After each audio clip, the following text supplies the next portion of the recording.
สำหรับน้องใดที่อยากได้ปึ้มภาษาจีนไปเรียนด้วยตนเองนี่แม่นปึ้มสนทนาภาษาจีนขั้นพื้นฐานและปึ้มสนทนาภาษาจีนที่ใช้ในชีวิตประจำวันหรือนอกจากนี้ถ้าน้องใดอยากได้ปึ้ม HSK 154สามารถทักมาได้เนาะเดี๋ยวอ้ายจะมีส่งให้มีพร้อมส่งเลยเด้อและก็มีเก็บปลายทางพร้อมเนาะโอเคสำหรับน้องใดที่อยากได้รีบเว้าทักหาอาจารย์เด้อ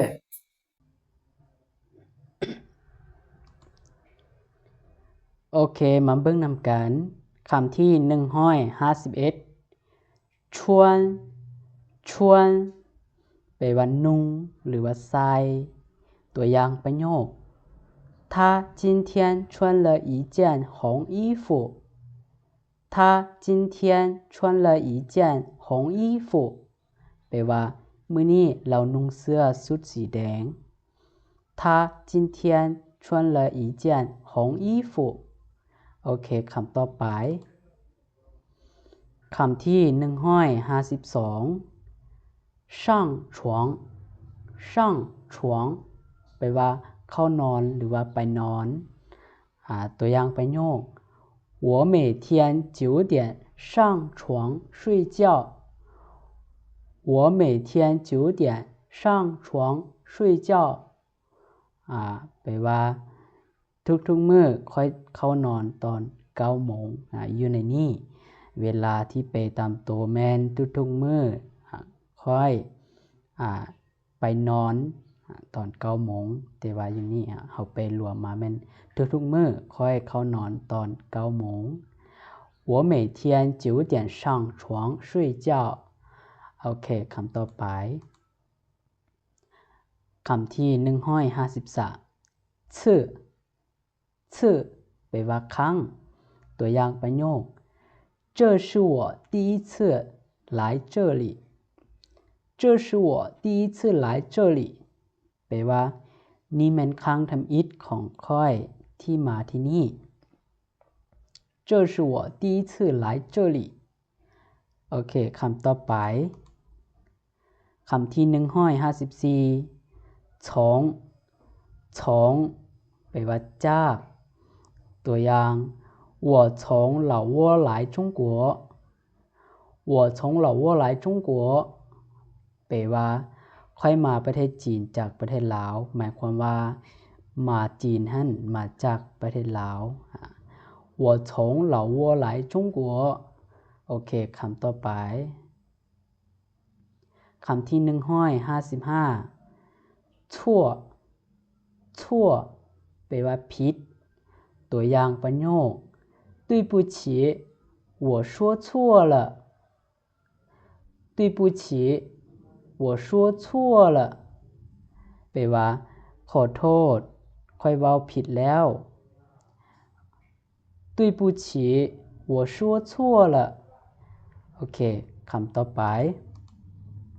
คำที่156大学แปลว่ามหาวิทยาลัยตัวอย่างประโยค我想去北京大学读书我想去北京大学读书แปลว่าข้อยอยากไปเรียนที่มหาวิทยาลัยปักกิ่ง我想去北京大学读书โอเคคำต่อไปคำที่157เต้าแปลว่าฮอดตัวอย่างประโยค我们到学校了我们到学校了พวกเราฮอดโรงเรียนแล้ว我们到学校了โอเคคำต่อไปคำที่158เต้าแปลว่าได้รับตัวอย่างประโยค他得到了老师的表扬他得到了老师的表扬แปลว่าเราได้รับคำชมเชยจากอาจารย์เปี่ยวหยางแปลว่าคำชมเชยหรือว่าคำชื่นชมเนาะ他得到了老师的表扬โอเคคำต่อไปคำที่159เตแปลว่าของตัวอย่าง这是我的书这这是我的书แปลว่านี่มันปึ้มของค่อย这是我的书โอเคคำต่อไปคำที่160เติงเติงแปลว่าท่าหรือว่ารอท่าตัวอย่างประโยค请你等一下我请你等一下我แปลว่าเจ้ากรุณารอท่าค่อยแป๊บนึง请你等一下我โอเคคำต่อไปคำที่161ตี้เตียนตี้เตียนแปลว่าสถานที่ตัวอย่าง比赛的地点在体育馆比赛的地点在体育馆แปลว่าสถานที่แข่งขันอยู่ในสนามกีฬา比赛的地点在体育馆โอเคคำต่อไปคำที่162ตี้ฟองตี้ฟองแปลว่าสถานที่คือกันตัวอย่างประโยค我想找一个安静的地方读书我想找一个安静的地方读书แปลว่าข้อยอยากหาสถานที่เงียบๆเพื่ออ่านหนังสือ我想找一个安静的地方读书โอเคคำต่อไปคำที่163ตี้ช่างตี้ช่างแปลว่าพื้นหรือว่าถึงพื้นตัวอย่างประโยค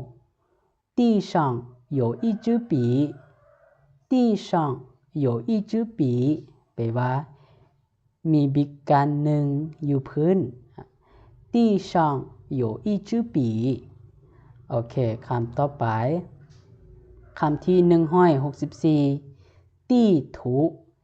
ตี้ถูแปลว่าแผ่นที่ตัวอย่างประโยค我买了一张中国地图我买了一张中国地图แปลว่าข้อยซื้อแผ่นที่ประเทศจีน1แผ่น我买了一张中国地图โอเคคำต่อไปคำที่165ตี้ติตี้ติแปลว่าน้องสายตัวอย่างประโยค我弟弟今年8岁我弟弟今年8岁แปลว่าน้องชายของข้อยปีนี้อายุ8ปี我弟弟今年8岁โอเคคำต่อไปคำที่166เตียนเตียน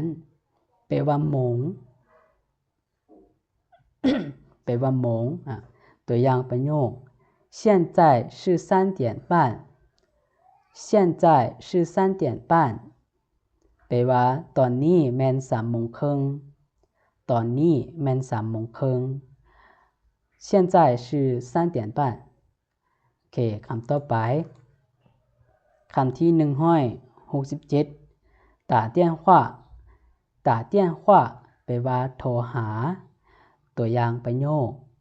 你可以给我打电话你可以给我打电话เจ้าสามารถโทรหาข้อยได้你可以给我打电话คำต่อไปคำที่168เตี้ยนหนอเตี้ยนหนอแปลว่าคอมพิวเตอร์ตัวอย่างประโยค我在用电脑学习我在用电脑学习แปลว่าข้อยกำลังใช้คอมพิวเตอร์เรียน我在用电脑学习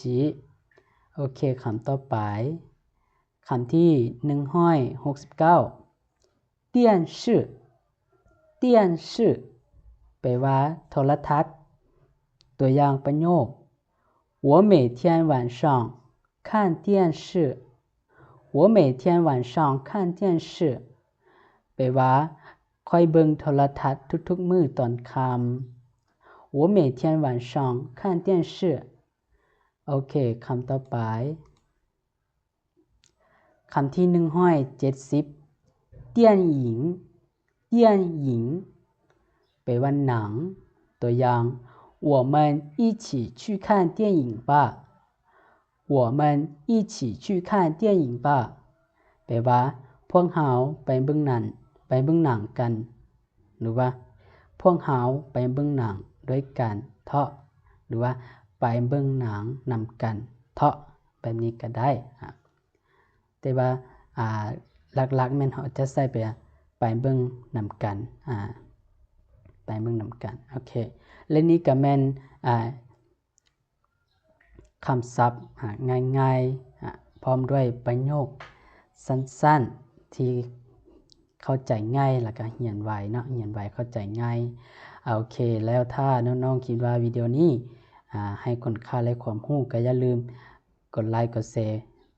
กดติดตามเพื่อเป็นกำลังใจให้เราซื้อได้เด้อแล้วพวกเราจึงพบกันใหม่ในคลิปวิดีโอต่อไปเนาะโอเคมื้อนี้เราจะพบกันที่ซำนี้好的大家再见